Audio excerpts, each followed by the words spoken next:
गुरु प्यारी साध संगत जी, सभी को प्यार भरी राधा स्वामी जी। आपका हमारे YouTube चैनल सतगुरु ज्ञान में स्वागत है जी। आपसे विनती है साखी को शुरू से लेकर अंत तक जरूर सुनना जी, और हमारे इस चैनल को भी सब्सक्राइब करना ना भूलना जी। बहुत समय पहले की बात है, किसी नगरी में एक गुरुवर जंगलों के बीच अपनी कुटिया बनाकर रहा करते थे। आसपास बहुत ही अच्छा वातावरण था, शुद्ध था और एकदम अच्छा था और शांत वातावरण भी था। वहाँ जो कोई भी जाता था वह अपना दुख भूल जाता था। उस वातावरण की शांति में एक असीम शांति प्राप्त होती थी, जिससे जो भी कोई वहां अपने दुख लेकर जाता वह उसे भूल जाया करता। एक दिन वह गुरुवर अपने कुछ शिष्यों को उपदेश दे रहे थे। वह कह रहे थे, हमें अत्यधिक कम बोलना चाहिए। हमारे पास 2 कान और 1 मुंह है। इसका अर्थ यह है कि हम जितना बोलते हैं उसका 2 गुना हमें सुनना चाहिए, और यही प्रकृति भी चाहती है। इसीलिए उसने हमें इस रूप में ढाला है। इसीलिए इस प्रकृति ने हमें 2 कान और 1 मुंह दिया है। तुमने देखा होगा कि इस प्रकृति में जिस भी पदार्थ की संख्या अत्यधिक है, मतलब कि ज्यादा है, उस पदार्थ की कीमत उतनी ही कम है, और जो पदार्थ बहुत कम है उसकी कीमत उतनी ही ज्यादा है। और यही नियम हमारी जीवा पर भी लागू होता है। हम जितना कम बोलेंगे, लोग हमारी बातों को उतना ही गहराई में समझेंगे, हमें उतनी ही गंभीरता से लेंगे। वह हमारी बात सुनेंगे, समझेंगे और हमारी इज्जत भी करेंगे। उन गुरु की यह बात सुन सुनकर उन सभी शिष्यों में से एक शिष्य खड़ा हुआ और उसने उन गुरु से कहा, हे गुरुवर, आपकी बातों को बीच में काटने के लिए मैं माफी मांगता हूँ, लेकिन मेरा एक प्रश्न है, क्या मैं आपसे पूछ सकता हूँ? यह उस शिष्य ने गुरु से इजाजत लेते हुए कहा। इस पर गुरुवर कहते हैं, अवश्य पूछो, तुम क्या पूछना चाहते हो? तभी वह शिष्य कहता है, हे गुरुवर, यदि हम कम बोलेंगे तो हमारी बात सामने वाला किस तरह से समझ पाएगा? इस पर गुरुवर कहते हैं, तुम क्या कहना चाहते हो? तभी शिष्य उन गुरुवर से कहता है, गुरुवर, मान लीजिए कि मुझे किसी को उपदेश देना है या कोई बात कहनी है, और मैं उस उपदेश या बात को थोड़ा ही बताता हूँ, अर्थात कम बोलता हूँ, तो भला वह बात उन लोगों को किस तरह से समझ में आएगी? और यदि मैंने उनसे कम शब्द कहे, कम बातें कही और उन लोगों को वह बात समझ नहीं आई, तो वह लोग मुझे गलत समझेंगे, या फिर यह भी हो सकता है कि वह लोग मेरी बातों का गलत मतलब निकाले और मेरा मजाक भी बनाएं। और हमने अक्सर अपने आसपास यह भी देखा है कि जब भी कोई झगड़ा करता है, मारपीट करता है, ऐसे समय पर जो व्यक्ति शांत रहता है, कम बोलता है, लोग उसे डरपोक समझते हैं, उसे मारते पीटते भी हैं, उसे डरपोक समझकर उसका उपहास करते हैं, उसका फायदा भी उठाया जाता है, उसे अपशब्द और पता नहीं क्या क्या भी बोला जाता है। लेकिन वह कम बोलने वाला व्यक्ति उनसे कुछ नहीं कह पाता। इसीलिए हे गुरुवर, तो ऐसे समय पर भी क्या हमारा कम बोलना उचित होगा? तभी गुरुवर मुस्कुराने लगे और अपने उस शिष्य से कहते हैं, मैं तुम्हें एक कहानी सुनाता हूँ। इस कहानी के जरिए तुम्हें तुम्हारे सभी सवालों के जवाब तुम्हें अवश्य मिल जाएंगे। इस कहानी को बड़े ही ध्यान पूर्वक सुनना, इसे समझने का प्रयास करना। बहुत समय पहले की बात है, एक छोटा सा राज्य था। उस राज्य का राजा अत्यधिक धनवान था। उसके पास किसी चीज की कोई कमी नहीं थी। उसके पास धन दौलत बहुत ही ज्यादा थी। उसका परिवार, उसका राज्य बहुत फला फूला हुआ था। प्रजा अपने राजा से बहुत खुश थी। प्रजा हमें अपने राजा का गुणगान किया करती थी। एक दिन राजा भरे राज दरबार में यह ऐलान करता है, यह कहता है कि जो भी व्यक्ति मेरे मन की बात मुझे साफ और स्पष्ट तौर पर बता देगा, मैं उसे 100 सोने के सिक्के इनाम में दूंगा। राजा ने जो ये ऐलान किया था, यह बात पूरे राज्य में फैल गई।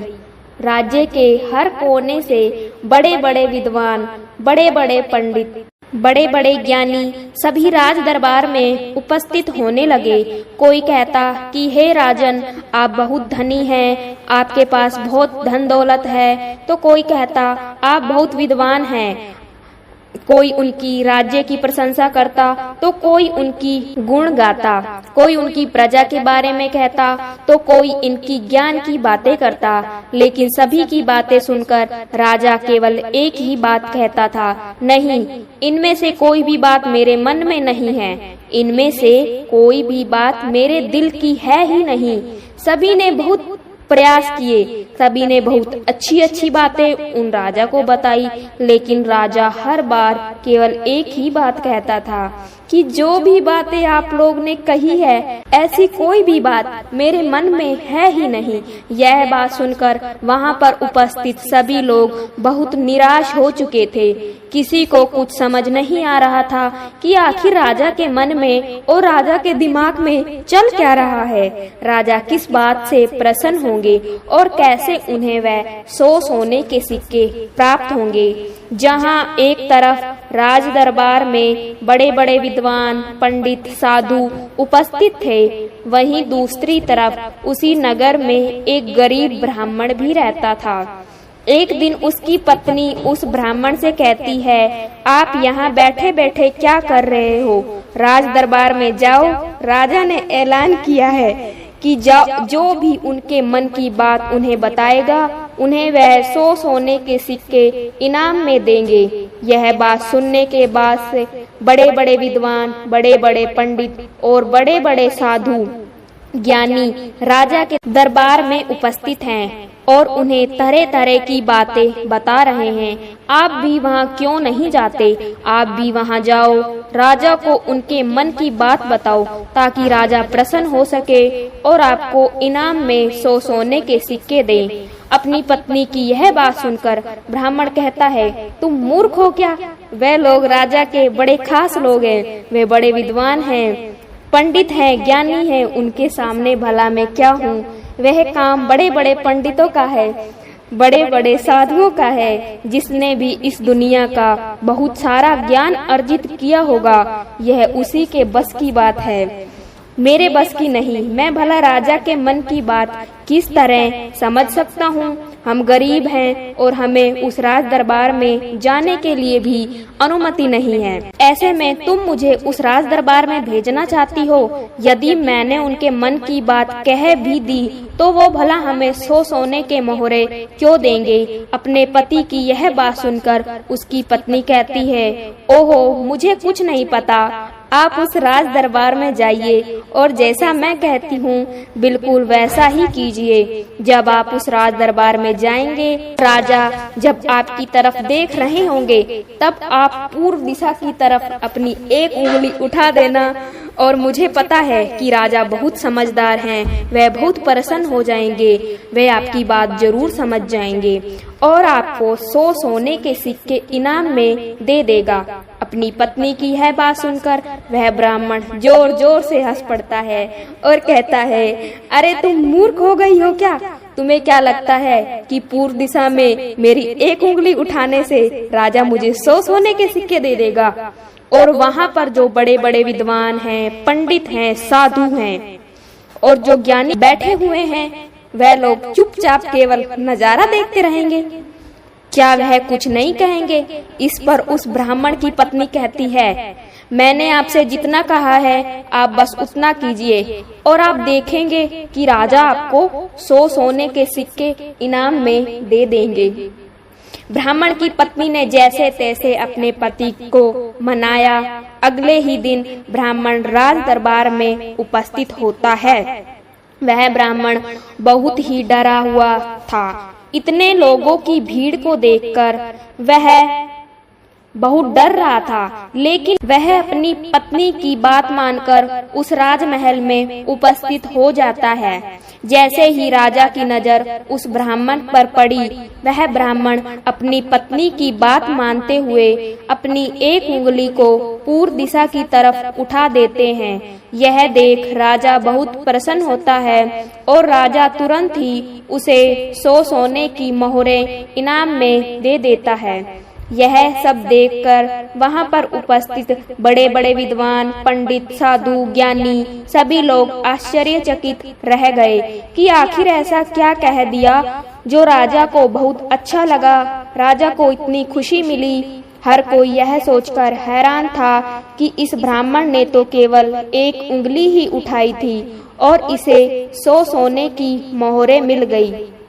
यह सब देखकर वहां पर उपस्थित हर कोई अचरज में था और वह ब्राह्मण अपने 100 सोने के सिक्के लेकर अपने घर लौट गया और खुशी खुशी 100 सोने के सिक्के अपनी बीवी के हाथ में रख देता है और कहता है, राजा ने मुझे 100 सोने के सिक्के इनाम में दिए हैं और जैसा कि तुमने कहा था, मैंने पूर्व दिशा की तरफ केवल एक उंगली उठाई थी, लेकिन मैं अब तक यह समझ नहीं पाया कि इसका अर्थ क्या हुआ।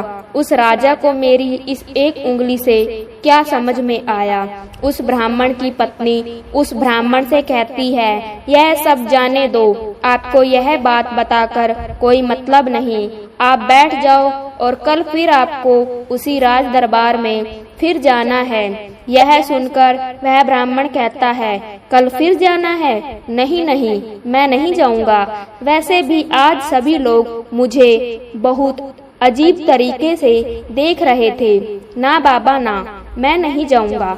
लेकिन जैसे तैसे उसकी पत्नी उसे समझा लेती है। अगले दिन ब्राह्मण एक बार फिर तैयार हो जाता है और अपनी पत्नी से पूछता है, अच्छा बताओ आज मुझे क्या करना है।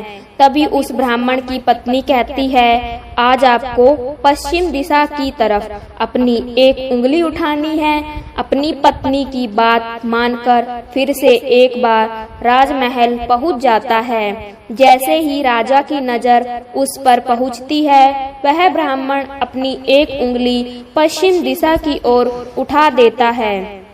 यह देखकर राजा एक बार फिर से प्रसन्न हो जाता है, उसे बहुत ही खुशी मिलती है। राजा उन्हें 100 सोने के सिक्के फिर से गिफ्ट में दे देता है। यह सब देखकर वहां पर उपस्थित हर कोई बड़ा ही हैरान था, बड़ा ही आश्चर्यचकित था। वहां पर उपस्थित हर कोई बड़ा हैरान था, हर कोई अचरज में था कि आखिर यह सब हो क्या रहा है। हम यहाँ पर अच्छी अच्छी बातें बता रहे हैं, राजा को तरह तरह का ज्ञान दे रहे हैं, लेकिन राजा उससे प्रसन्न नहीं हो रहे।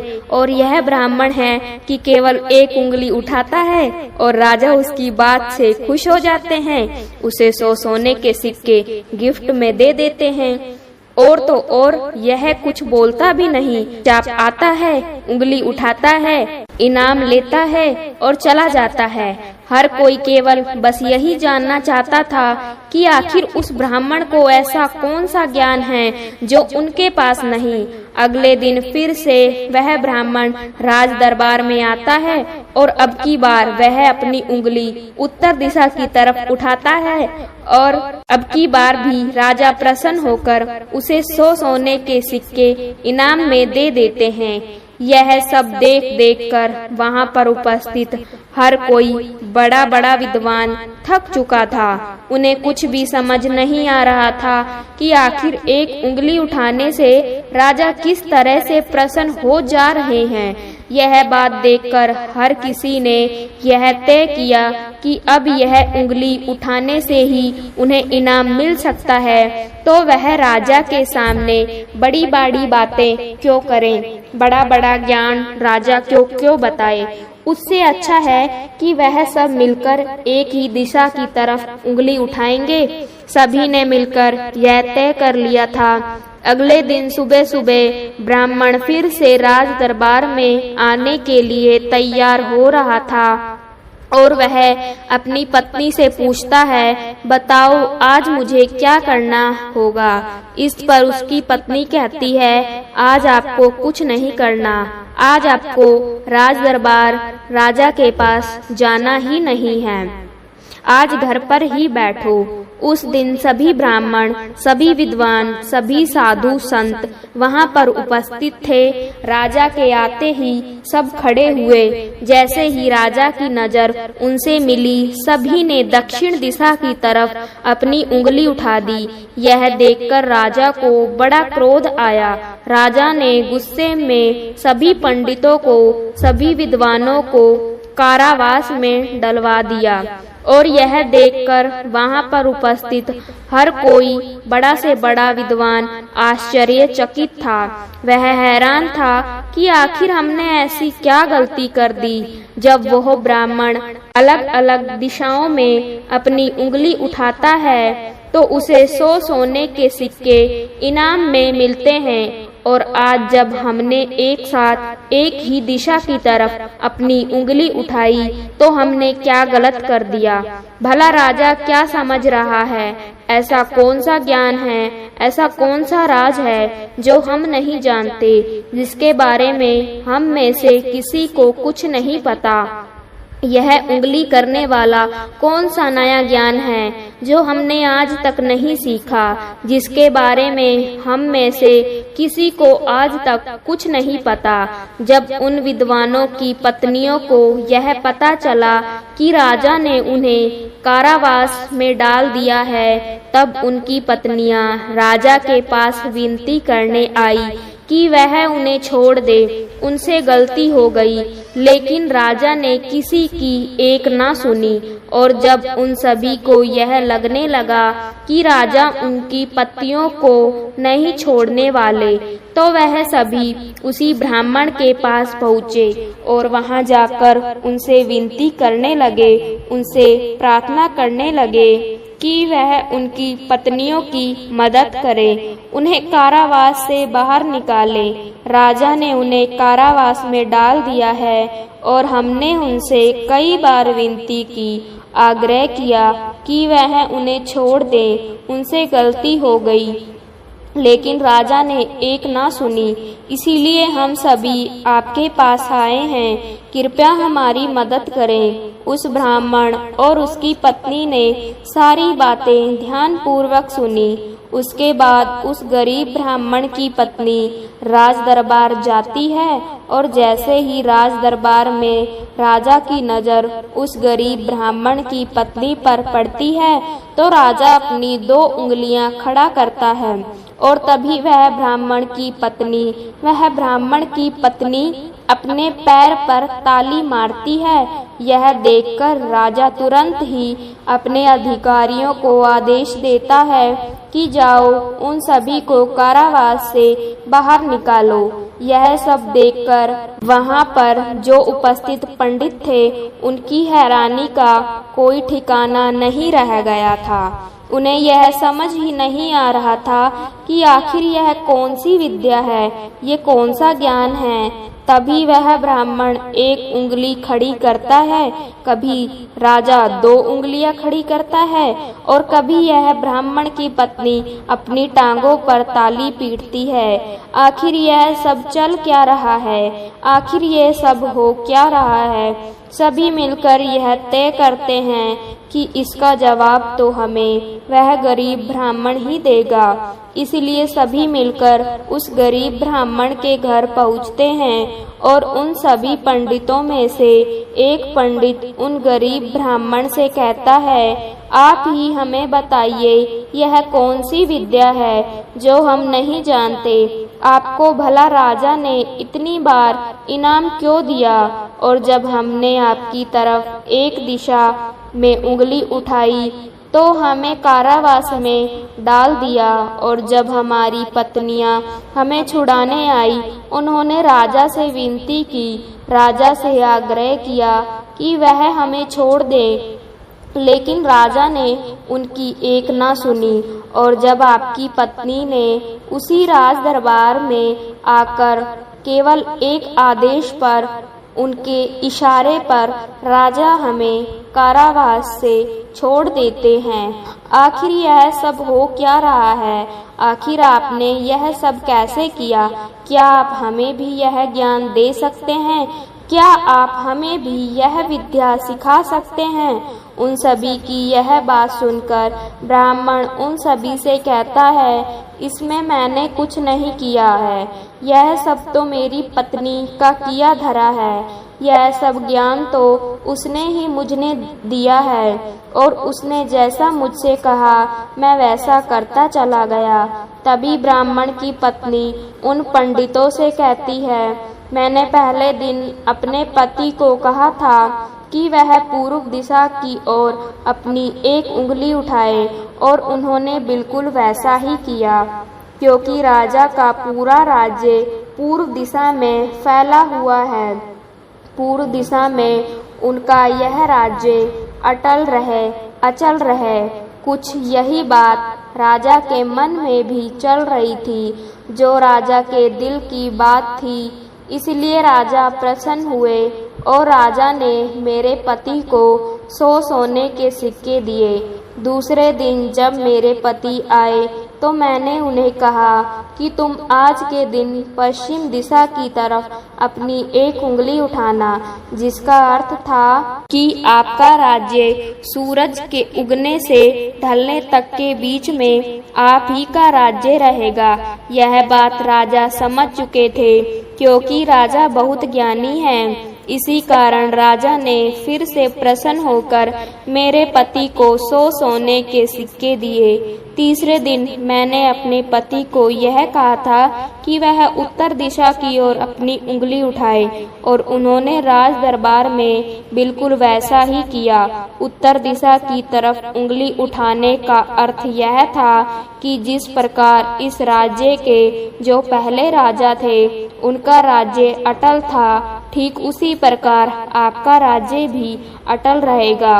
और यह बात भी राजा के मन की ही थी, जिस कारण राजा ने प्रसन्न होकर खुश होकर उन्हें 100 सोने के सिक्के इनाम में दिए। लेकिन चौथे दिन जब मेरे पति तैयार होकर राज दरबार के लिए निकल रहे थे, तब मैंने इन्हें मना कर दिया। मैंने इन्हें घर पर ही बिठा दिया, क्योंकि मैं जानती थी अब आगे हमें कोई भी सोने के सिक्के नहीं मिलने वाले। उनके मन की जो भी बातें थी वह हमने पहले ही कर दी थी, लेकिन उसी वक्त आप लोगों की मूर्खता के कारण आप सभी ने दक्षिण दिशा की तरफ उंगली उठा दी और इधर तो राजा रावण का राज्य चला गया, उसे मार दिया गया था। इसलिए राजा ने इसे एक गलत निर्देश, एक गलत संदेश माना और आप सभी को कारावास में डाल दिया।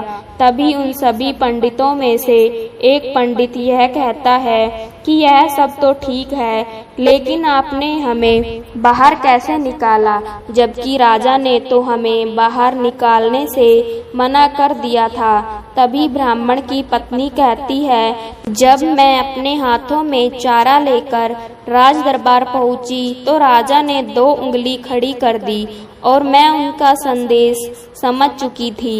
इसलिए मैंने अपने हाथों से अपने पैरों पर ताली पीटी, जिसके अर्थ है कि यह तो केवल जानवरों के जैसे हैं, यह तो केवल खाने वाले हैं। राजा का अर्थ यह था कि जानवर तो 2 प्रकार के होते हैं, सींग वाले और बिना सींग वाले, और मेरे ताली पीटने का अर्थ यह था कि यह तो बिना सींग वाले हैं और इनसे आपको कोई नुकसान नहीं, यह तो केवल खाने वाले जानवरों में से हैं, यह आपको कभी भी नुकसान नहीं पहुंचा सकते। और इसी कारण राजा ने आप सभी को कारावास से बाहर निकाल दिया। इतना कहकर उन गुरु ने अपनी यह कहानी यहीं पर समाप्त कर दी और आगे वह अपने शिष्यों को उपदेश देते हुए कहते हैं कि हम कम से कम शब्दों में भी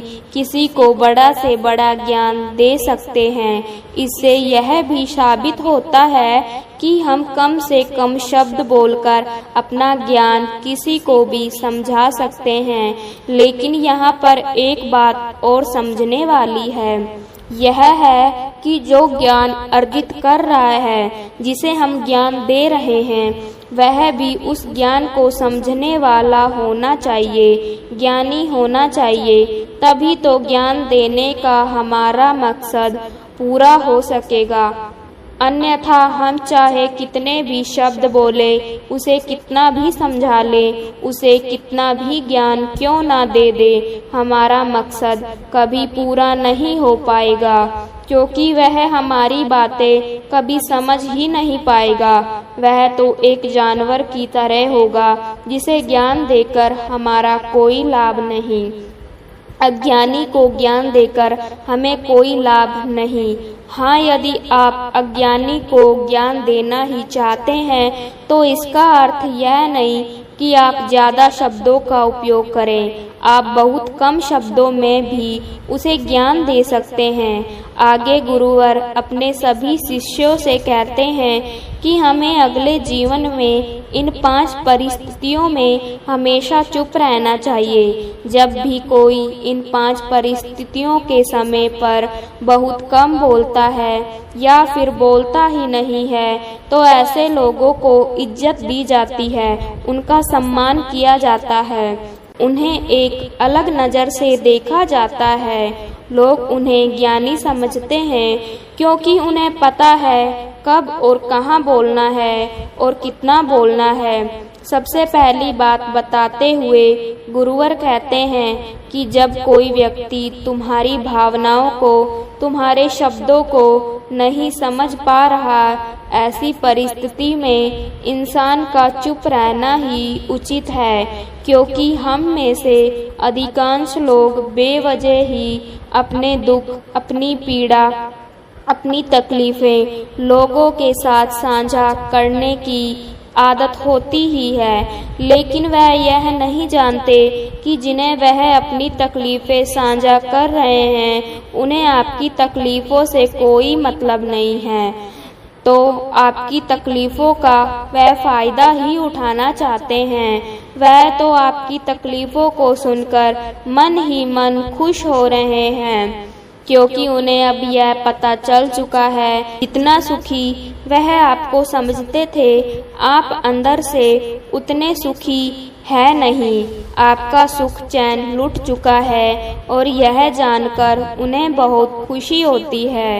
वह बहुत खुश हो जाते हैं और ऐसे समय पर वह आपका साथ भी छोड़ देते हैं, क्योंकि कोई भी एक दुखी व्यक्ति के साथ रहना पसंद नहीं करता। इसलिए जब भी ऐसी कोई परिस्थिति आए, जब आपको लगे कि मुझे अपनी भावनाओं को, अपने शब्दों को किसी के साथ साझा करना चाहिए, तो ऐसे समय पर आप अपने कुछ करीबी खास परिवार के सदस्यों या फिर कुछ ऐसे खास दोस्तों से अपनी बात साझा कर सकते हैं जिन पर आपको पूरा विश्वास हो। और अन्यथा यदि आप किसी और के साथ अपने मन की बात साझा करेंगे तो वह लोग आपको बेवकूफ़ ही समझेंगे और ऐसे समय पर आप केवल मजाक के पात्र ही बनेंगे। दूसरी जगह जहाँ पर हमें चुप रहना चाहिए, जब हमें किसी विशेष मौके के बारे में अधूरी जानकारी हो,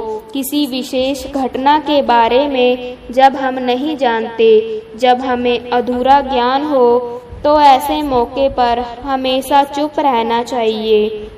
हम में से अधिकांश लोगों को यह शौक होता है कि वह अपने ज्ञान का प्रदर्शन करें, लेकिन अधिकांश लोग को आपने देखा होगा कि उन्हें उस विषय के बारे में अधूरा ज्ञान होता है, जिस कारण वह हर समय लोगों के बीच मजाक का पात्र बनते हैं। लोग उनकी खिल्ली उड़ाते हैं, उनका मजाक बनाते हैं और ऐसे व्यक्तियों को लोग कभी गंभीरता से नहीं सुनते, उन्हें कभी गंभीरता से नहीं लेते। जो भी बातें हमने इधर उधर से सुनी है, जिनका हमें ज्ञान नहीं है, उन बातों को लेकर हमें भी दूसरों को नहीं समझाना चाहिए, ना ही अपनी बात को दूसरों से मनवाना चाहिए। आगे गुरुवर अपने शिष्यों को तीसरी बात बताते हुए कहते हैं, जब कोई इंसान किसी दूसरे व्यक्ति की बुराई कर रहा हो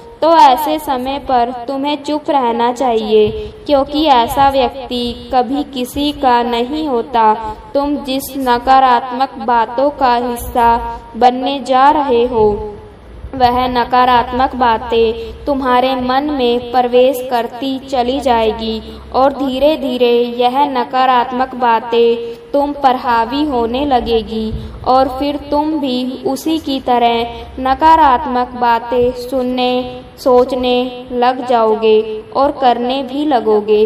इसीलिए कभी भी इन चीज़ों का हिस्सा ना बने, क्योंकि जो व्यक्ति तुम्हारे सामने किसी तीसरे की बुराई कर रहा है, ऐसा जरूरी नहीं कि वह तुम्हारी बुराई उस तीसरे व्यक्ति के सामने ना कर रहा हो। ऐसे व्यक्ति कभी किसी के नहीं होते, पीठ पीछे एक दूसरे की बुराई करते हैं। इसलिए जब भी कोई व्यक्ति तुम्हारे सामने किसी तीसरे व्यक्ति की बुराई कर रहा हो, तो तुम्हें उसकी बात केवल ध्यानपूर्वक सुननी है, लेकिन उस पर कोई भी प्रतिक्रिया नहीं देनी।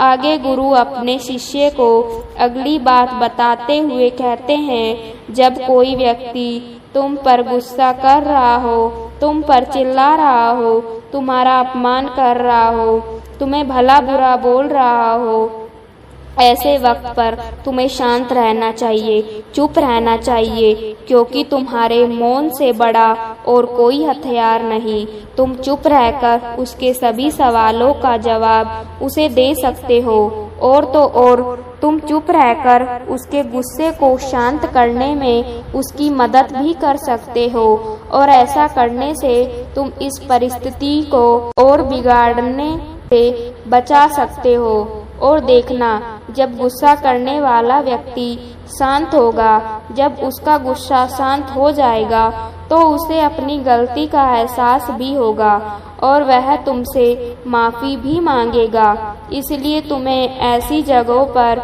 चुप रहना चाहिए, किंतु तुम्हें हर जगह पर चुप भी नहीं रहना चाहिए। जब तुम्हें लगे कि कोई व्यक्ति गलत कर रहा हो, तो उसका विरोध करो, शांत मत रहो, क्योंकि यदि तुम ऐसी परिस्थिति में चुप रहोगे तो वह तुम्हें कमज़ोर समझेगा, तुम्हें डरपोक समझेगा और तुम्हारी इस कमजोरी का फ़ायदा भी उठाएगा।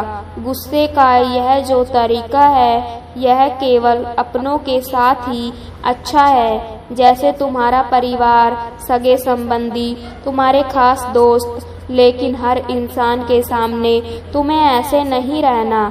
यदि तुम्हारे साथ कोई गलत कर रहा हो, तो इसका जवाब तुम्हें उसे अवश्य देना चाहिए। आगे गुरुवर अपने शिष्य को पांचवी बात बताते हुए कहते हैं कि जब कोई व्यक्ति अपने मन की बात, कोई घटना या कोई दुख भरी बातें तुम्हारे साथ शेयर कर रहा हो, तो ऐसी स्थिति में हमें चुप रहकर ध्यानपूर्वक उसकी सारी बातें सुननी चाहिए। आपने तो देखा ही होगा, जब हम अपनी परेशानी किसी के साथ साझा कर रहे होते हैं, उसी वक्त हमारा कोई ऐसा मित्र या फिर कोई ऐसा सगा संबंधी अवश्य होता है जो हमें बात पूरी करने से पहले ही हमें समाधान देना शुरू कर देता है। और जब कोई ऐसा करता है तो हमारे मन में गुस्सा उत्पन्न होता है, क्रोध आता है, हम उस व्यक्ति से बात तक करना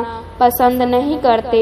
जबकि ऐसी परिस्थिति में हमें शांत रहना चाहिए, क्योंकि सामने वाला हमसे यही उम्मीद करता है हम शांत रहकर उसकी सारी बातें ध्यानपूर्वक सुने, जिससे जब वह अपनी बात पूरी करे तो उसे शांति का अनुभव हो। और जब हम ऐसा करते हैं तो उसके मन में हमारे लिए और भी इज्जत बढ़ जाती है। वह यह जान पाता है कि कोई तो है जो हमारी बातें सुनता है, हमें समझता है, जिससे वह तुम्हारी और भी इज्जत करता है, वह तुम्हारा और भी सम्मान करने लगता है। इसीलिए ऐसी परिस्थितियों में हमें चुप रहना चाहिए। इतना कहकर गुरुवर आगे कहते हैं कि इन 5 स्थितियों को हमेशा याद रखना और यहाँ पर इंसान को हमेशा कम ही बोलना चाहिए, मौन रहना चाहिए, क्योंकि इंसान एक दुकान की तरह है और इसका ताला है हमारी जीवा। और जब इस ताले से हमारी दुकान खुलती है, अर्थात हमारे अंदर की बातें जब बाहर आती है, तभी पता चलता है कि इंसान अंदर से कोयले का है या फिर सोने का। इसीलिए कम बोले, लेकिन अपने शब्दों की कीमत बढ़ा दे। और यह तभी होगा जब आप हर परिस्थितियों में सोच समझकर बोलेंगे, कम बोलेंगे और उचित बोलेंगे।